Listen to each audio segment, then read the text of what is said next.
الحمد لله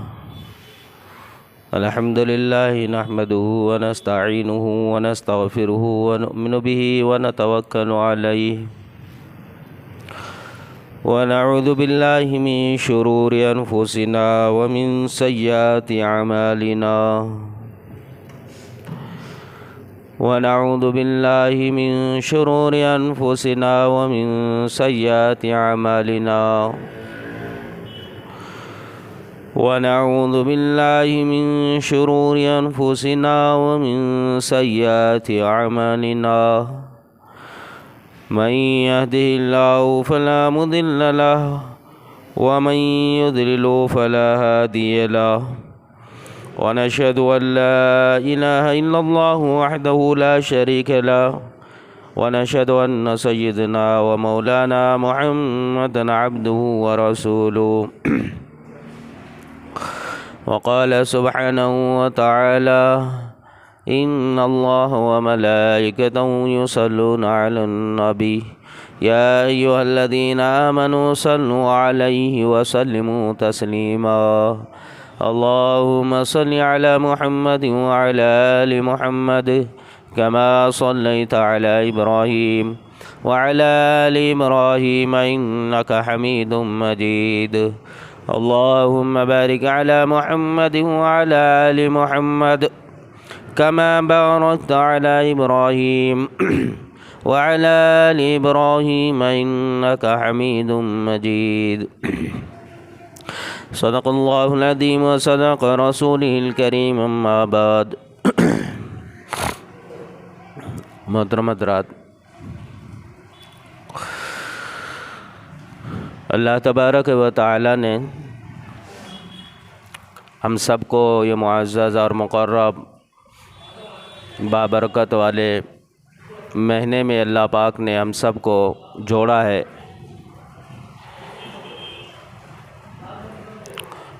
اور ان قریب آگے آنے والا جو مہینہ ہے رمضان المبارک، اللہ پاک نے ہمیں اس کے قریب کیا ہے۔ اللہ پاک ہم سب کو رمضان تک صحیح سالم پہنچا کر رمضان میں اعمال صالحین جس سے رب راضی ہوتا ہے، اللہ ہمیں وہ کرنے کی توفیق عطا فرمائے۔ اللہ تبارک و تعالی انسان کو دنیاوی اعتبار سے ایک امتحان کی جگہ پر اللہ نے انسان کو دنیا میں بٹھایا ہے کہ اللہ آزماتا ہے بندوں کو کہ انسان دنیا میں رہتے ہیں تو دنیا میں رہتے ہوئے انسان اللہ کے پیچھے اپنے آپ اور اپنے ذات سے رب کی طرف بڑھتا ہے، رب کو مانتا ہے، رب کی اطاعت کرتا ہے، رب کے حکموں کو پورا کرتا ہے، یا پھر شیطان کے پیچھے چلتا ہے۔ یہ اللہ انسان کو دنیا میں آزما رہا ہے۔ لیبلوکم ایکم احسن عملا، کہ اللہ انسان کو آزماتا ہے تاکہ ان کا امتحان ہو جائے دنیاوی زندگی میں کہ وہ حقیقت والے ایمان والے ہیں یا پھر نام کے ایمان والے ہیں۔ اللہ آزماتا اس لیے ہے کیونکہ اللہ جب آزماتا ہے تو اس کے پیچھے انسان جب کامیاب ہوتا ہے تو کامیاب ہونے پر اللہ انسان کو بہت بڑا انعام، بہت بڑا اجر عطا فرماتے ہیں۔ انسان جب رب کے نگاہوں میں، رب کے آزمائش میں کامیاب ہوتا ہے تو پھر وہ انسان دنیاوی اعتبار سے کیا اور آخرت میں جو ہمیشہ کی زندگی ہے وہ زندگیوں میں ہمیشہ پھر یہ انسان آرام اور راحت ہی کی زندگی بسر کرے گا کیونکہ حقیقت کی زندگی تو وہ آخرت کی ہے، حقیقت کی زندگی تو وہ ہمیشہ کی رہنے والی جگہ ہے، اور وہاں کی زندگی کو اللہ نے اعمال سے جوڑا ہے کہ جیسے انسان کی دنیا میں اعمال ہوں گے ویسے وہاں پر اس کے لیے، وہاں کی زندگی اس کے لیے نفع بخش ہوں گی۔ اگر انسان نے دنیا میں اگر اعمال صالحین اور رب سے اپنا تعلق نہیں جوڑا تو اس کے لیے وہاں کی زندگی تو برباد اور ہلاکت ہے۔ اس لیے اس دنیاوی زندگی کے اندر انسان کو چاہیے کہ وہ محض یوں ہی زندگی کو نہ صرف کرے، بلکہ اس کو سمجھے کہ رب نے ہمیں دنیا میں بھیجا ہے تو اس کا کیا مقصد ہے، اور یہ انسان کی زندگی جو گزرنی چاہیے جس طریقے سے اللہ چاہتا ہے کیسی گزرنا چاہیے، اللہ نے یہ نبی کے ذریعے بھی بتلا دیا، اللہ نے قرآن میں بتلایا، احادیثوں میں بتلایا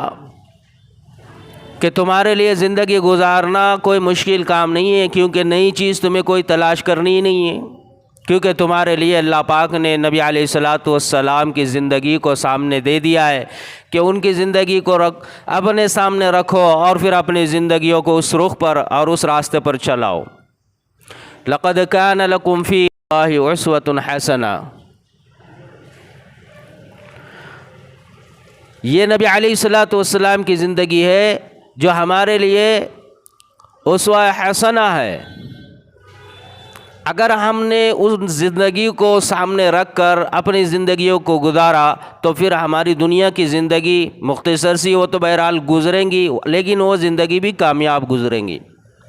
لیکن آگے جو آنے والا مرحلہ ہے وہاں کی زندگی تو پھر یہ انسان وہاں پر ہر وہ نعمتیں اور وہ اللہ کے انعامات سے اس کو نوازا جائے گا جس کو قرآن کہتا ہے کہ کسی کے آنکھ نے نہیں دیکھا، کسی کے دماغ نے اس کو سوچا نہیں، کسی کے دل و دماغ میں خیال تک نہیں آیا ہوگا۔ ایسی نعمتیں ہیں ایمان والوں کے لیے۔ تو دنیا کی زندگی محض ایک دھوکہ ہے جو انسان اپنے ذات سے اگر اس کو طے کرے تو دنیا میں انسان اگر اپنے عقل اور اپنے علم سے جینا چاہے اور جی لے تو یہ دنیاوی زندگی محض ایک دھوکہ ہے۔ حقیقت والی زندگی نبی علیہ الصلاۃ والسلام کے طرز پر اگر گزارے گا تو پھر یہ دنیا کی زندگی اس کے لیے وہ زندگی بن جائیں گی کہ یہ زندگی ہی پر آخرت اس کی سنور جائیں گی۔ اس لیے ہمیں چاہیے کہ ہم رب کی طرف، نبی علیہ السلام کی طرف، سیرت کی طرف، اخلاق حسنہ نبی علیہ الصلاۃ والسلام اور اسوہ حسنہ نبی علیہ الصلاۃ والسلام کے طرز زندگی کی طرف ہم اپنے آپ کو بڑھائیں۔ یہ ماہ مبارک ہمیں یہ کہتے ہیں بار بار،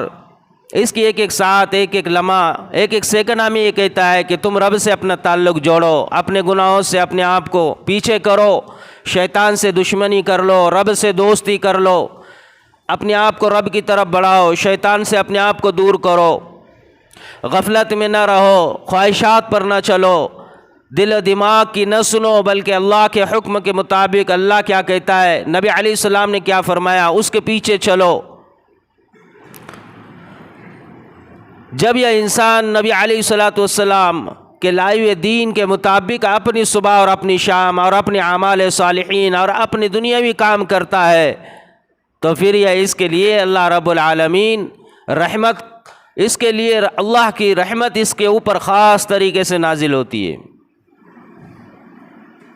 اس لیے ہمیں چاہیے کہ ہم اپنے ایمان کی نگرانی کریں کہ میرا ایمان کس معیار کا ہے، میں مسلمان ہوں، میں نے کلمہ پڑھا ہے لا الہ الا اللہ محمد رسول اللہ، تو یہ مطلب اس کلمے کا مطلب کیا، یہ کلمہ ہم سے کیا رہا ہے، ہمیں یہ کلمہ کس چیز کی دعوت دے رہا ہے، اور یہ کلمہ ہم نے پڑھا ہے تو اس کلمے کا مقصد کیا ہے، اور یہ کلمے سے اللہ ہم سے کیا چاہ رہا ہے، ہم اس پر تھوڑا دھیان دے، توجہ دے، آخر یہ کلمے کا معنی اور مطلب کیا بنتا ہے کہ لا الہ الا اللہ، اللہ کے سوا کوئی نہیں ہے، الا اللہ، اللہ ہی ہے۔ جب یہ صاف کلمے میں اللہ یہ کہہ رہا ہے اور یہ کلمہ پڑھ کر ہم یہ گواہی بھی دے رہے ہیں کہ اللہ تیرے سوا کوئی خالق اور مالک نہیں ہے، پھر یہ انسان کے دل میں ڈر اور خوف، نفع اور عزت کا، نفع اور نقصان کا، مال و دولت کا، بیماری اور شفا کا، ڈر اور خوف یہ دنیا کا، مال اور اسباب کا، پھر یہ انسان اس سے تعثرات لے کر، پھر ان سے گھبرا کر، پھر اللہ رب العالمین سے، شریعت سے اور اسلام سے پھر اپنے آپ کو کیوں پیچھے کرتا ہے، جبکہ انسان کہہ رہا ہے لا الہ الا اللہ، اللہ ہی ہے، اللہ کے علاوہ کوئی نہیں ہے۔ پھر جب اللہ کے علاوہ کوئی نہیں ہے تو پھر یہ دنیا نے ہمارے دل میں کیوں جگہ بنائی ہے، دل و دماغ میں پھر ہمارے دنیا نے کیوں اپنا اثر چھوڑا ہوا ہے، کیونکہ جب انسان جس چیز پہ زیادہ محنت کرتا ہے اور جس چیز کے پیچھے زیادہ دوڑتا ہے تو پھر وہ چیز انسان کے دماغ پر حاوی ہوتی ہے، انسان کے دل پر غالب آ جاتی ہے۔ اور یہ آج ہمارا یہی حال ہو رہا ہے، ہم نے پڑھ تو لیا لا الہ الا اللہ، لیکن ہمارا دل اور ہماری سوچ اور ہمارا دماغ اس کے مطابق اپنے آپ کو تیار نہیں کر رہا ہے۔ اگر ہم نے یہ پڑھ لیا لا الہ الا اللہ تو پھر ہم ہر وقت اس رب کو راضی کرنے کی طرف ہی اپنے آپ کو آگے بڑھاتے، جب اس کا جو حکم ہوتا ہم اس حکم کے مطابق اپنے آپ کو چلاتے۔ الا اللہ، اللہ کے علاوہ کوئی نہیں ہے۔ اللہ یہ نفع کا مالک اللہ، عزت کا مالک اللہ، ذلت کا مالک اللہ، دنیا کی ہر شے اس کی پیدا کی ہوئی ہے۔ انسان مخلوق کو خود بنانے والا اللہ، مخلوق کے علاوہ کی اشیاء کو پیدا کرنے والا اللہ، انسانوں میں الگ الگ نسلوں کو پیدا کرنے والا اللہ، انسانوں میں انسانوں کے جوڑے بنانے والا اللہ، انسانوں کے علاوہ کی مخلوقات چرند اور پرند کو بنانے والا اللہ، پھر ان کے آپس میں ایک دوسرے کے جوڑے بنانے والا اللہ، ہر ایک کو روزی پہنچانے والا اللہ، ان کو روزی پہنچا کر پالنے والا اللہ، ان کو رہنے کے لیے گھر کا انتظام کرنے والا اللہ، ان کی نسلوں کو آگے چلوانے والا اللہ، ان کے بیماریاں اور ان کے لیے شفا کا پیدا کرنے والا اللہ، انہیں زندگی دے کر موت دینے والا اللہ، مردوں کے علاوہ عورتیں، عورتوں سے علاوہ انسانوں کے علاوہ کی مخلوقات جو زمین کے اوپر ہے، پانی کے اندر ہے، پانی کے اوپر ہے، ہواؤں میں ہے، آسمان کے نیچے ہے، یہ ساری مخلوقات جو غائب اور شاہد ہے، ان ساری مخلوق کو پیدا کر کر ان کے اندر اللہ نے احساس کو پیدا کیا، ان کو پیدا کر کر اللہ نے انہیں سمجھ دی کہ انہیں کس چیز کو کھانا ہے، کس چیز کو نہیں کھانا ہے، انہیں یہ سمجھ دی کہ کون سی چیز ان کے لیے نفع کی ہے، کون سی چیز نقصان کی ہے، انہیں یہ چیز کا احساس کروایا، اسے ان کا علم پہنچایا کہ ان کا دوست کون ہے، ان کا دشمن کون ہے، انہیں اللہ نے دنیا ہی میں یہ بتلا دیا کہ تمہیں پیدا کس نے کیا ہے، یہ ساری مخلوقات کو پیدا کر کر ان کو پالنا۔ اسی کو تو قرآن نے کہا ہے رب العالمین، یہ ساری کل کائنات کا خالق اور مالک اللہ ہے۔ جب یہ رب ہمارے سارے مسائلوں کا حل رب کے پاس ہے تو پھر یہ رب سے انسان کا تعلق کیوں نہیں ہے؟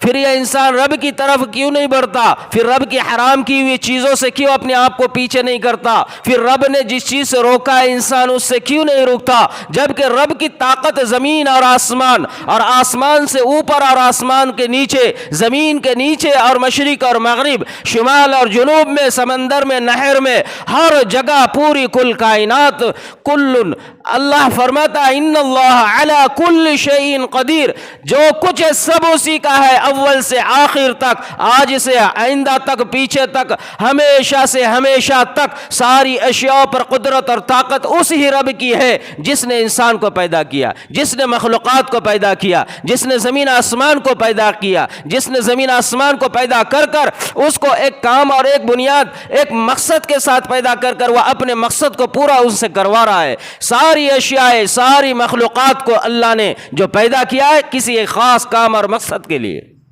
اللہ نے ان کو پیدا کیا، پھر ان کے اندر اللہ رب العالمین نے پیدا کروا کر خیر اور شر دونوں کو اس کے اندر رکھا، اور دونوں چیزوں کو رکھ کر اللہ نے لوگوں کے لیے، شر سے بچنے کے لیے لوگوں کے لیے اللہ پاک نے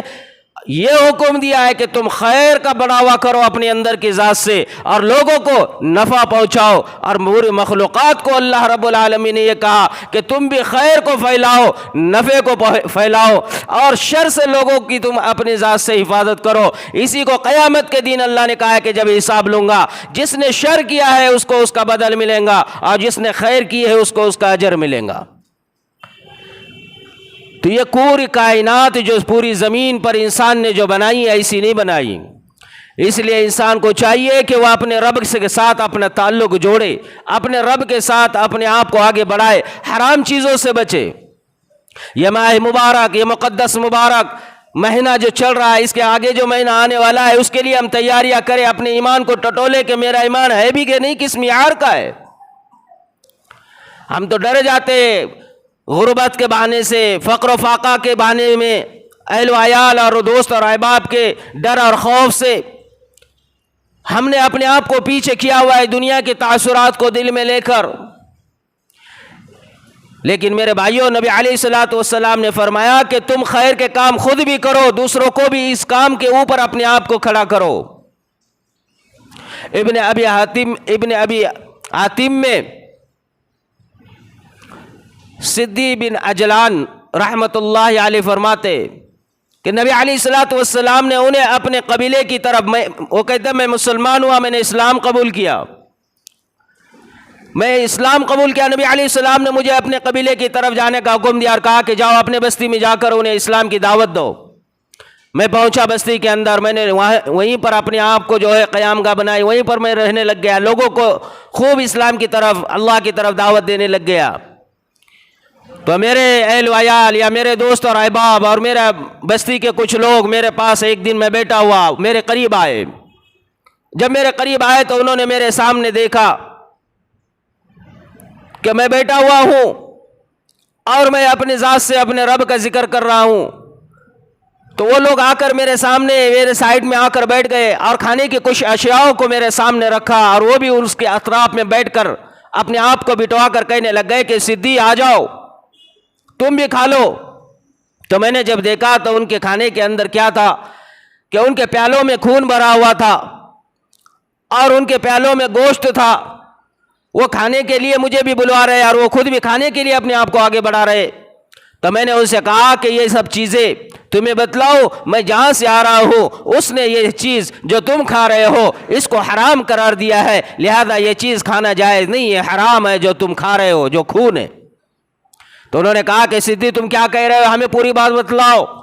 وہ قریب گئے تو انہوں نے کہا کہ میں نے نبی علیہ الصلوۃ والسلام سے سنا، نبی علیہ الصلوۃ والسلام نے مجھے بتلایا کہ جو چیز اللہ نے حرام کی ہے وہ چیز تمہارے لیے حرام ہے، اور نبی علیہ الصلوۃ والسلام نے مجھے قرآن کی آیت بتلائی، جو قرآن کی آیت انہوں نے پڑھی، قرآن کریم کے سورہ بقرہ کی 173 والی آیت ہے، جس کے اندر اللہ رب العالمین یہ فرماتے ہیں انما حرم علیکم المیتۃ والدم ولحم الخنزیر، کہ اللہ رب العالمین نے تمہارے لیے وہ جانور جو مردار ہے وہ حرام کر دیا ہے، اور جانوروں کا گوشت، وہ جانور جو حرام ہے اس کا گوشت تم پر حرام ہے، یہاں تک کہ خون جو جانوروں کا ہے وہ خون تم پر حرام ہے، اور اسی طرح تمہارے لیے اللہ نے حرام کیا ہے خنزیر کو، خنزیر کے گوشت کو، اور اسی طرح اللہ نے تمہارے لیے حرام کیا ہے وہ جانور جو اللہ کے علاوہ غیر اللہ کے نام سے، احل لغیر اللہ، اللہ کے علاوہ غیر اللہ کے نام سے اگر تم نے اس جانور کو مشہور کیا اور وہ جانور تم نے کھا لیا تو کہا کہ وہ جانور تمہارے لیے حرام ہے۔ تو یہ لوگ بگڑ گئے، انہوں نے کہا کہ اچھا یہ بات کہتے ہو تم ہمیں، جو ہم پہلے سے خون پی رہے جانوروں کا گوشت کھاتے ہیں، مردار جانور کھاتے ہیں، اور تم اس کو حرام کہہ رہے ہو؟ تو لوگوں نے ان کی بات کو کوئی نہیں مانا۔ وہ کہتے میں دھیرے دھیرے محنت کرتا رہا، لوگوں کو دعوت دیتے رہا، لوگوں کو بلواتے رہا، لیکن لوگوں نے میری کہیں نہیں مانی۔ وہ کہتے ایک وقت ایسا آیا کہ مجھے پیاس کا بڑا مسئلہ آیا، مجھے پیاس لگ گئی، پانی نہیں تھا، تپتی ہوئی دھوپ تھی، پانی کے لیے میں نے لوگوں کے سامنے فریاد کی، کسی نے مجھے پانی نہیں پلایا، بلکہ سامنے سے آ کر وہی لوگوں نے مجھ سے کہا تو جس چیز کی طرف ہمیں بلواتا ہے اور جس چیز کی طرف تو ہمیں دعوت دیتا ہے، اگر تو واقعتاً پانی کی چاہت رکھتا ہے تو ہم سے یہ امید نہ رکھ، کیونکہ ہم تجھ کو نہیں مانتے اور تیری بات کو بھی ہم نہیں مانتے، لہذا ہم تو یہ چاہتے ہیں کہ تو تڑپ تڑپ کر پیاس کی حالت میں اس دنیا سے مر کر چلا جائے، کیونکہ تو ہماری رسموں کو جو ہمارے آب و اجداد نے ایجاد کیے تو اس کو غلط کہتا ہے، لہذا ہم تجھ کو پانی نہیں پلائیں گے۔ حضرت صدیق رضی اللہ تعالیٰ عنہ کہتے کہ ان کے اس باتوں نے مجھے اور غمگین اور دکھ پہنچایا کہ پانی کا کوئی دور دور تک نام و نشان نہیں، اور لوگوں کو ایک دوسرے کو منع کر یہ لوگوں نے مجھے پانی دینے سے بھی منع کیا، یہاں تک کہ خود نے بھی نہیں دیا۔ اب وہ کہتے کہ مجھ سے رہا نہ گیا، مجھے دماغ اور دل میں ایسی جو ہے تو تپتش اور ایسی گرمی پہنچی کہ مجھے چکر آنے لگ گئے، یہاں تک کہ میں نے اپنے سر کے اوپر کپڑا ڈال دیا اور تپتی ہوئی دھوپ کے اندر اور گرم پتھروں کے اوپر میں نے اپنے آپ کو لٹا دیا اور اپنے سر کے اوپر وہ چادر کو ڈال لیا۔ جیسے ہی ڈالا پتہ نہیں میرے ہوش بے قابو ہو گئے، میں بے ہوش ہو گیا اور میں اپنے آپ کو اسی چادر کے نیچے اپنے آپ کو لٹائے ہوئے پڑا تھا کہ میں نے خواب میں کیا دیکھا کہ کچھ لوگ آ رہے ہیں،